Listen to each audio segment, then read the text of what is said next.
Mga Kasibuana, good morning. Nainangutan mga Kasibuana ba nga posible ba daw nga mausab ang usa ka tawo?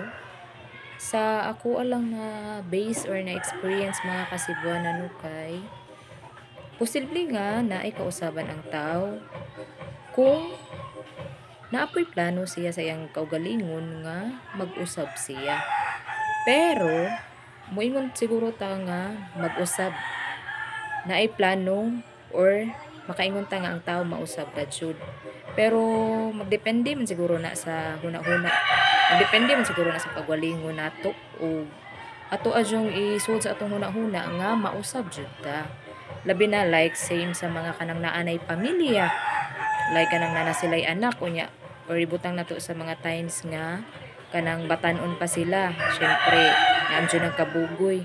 Once gani nga magkapamilya na sila, unya maghuna-huna sila sa ilahang mga anak or sa ilaha ba sigurong ginikanan nga mag-usab sila murag makaingon jud ta nga diha nga way nga makaingon jud ta nga naa jud pag-usab ang tawo.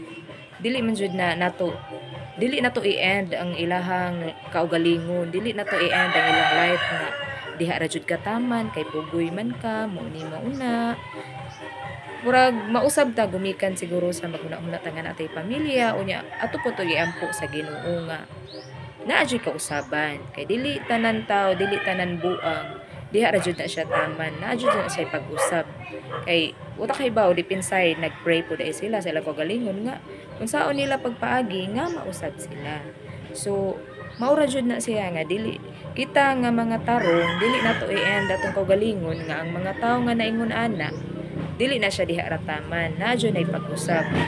Pray lang nato sa Ginoo nga madali siya.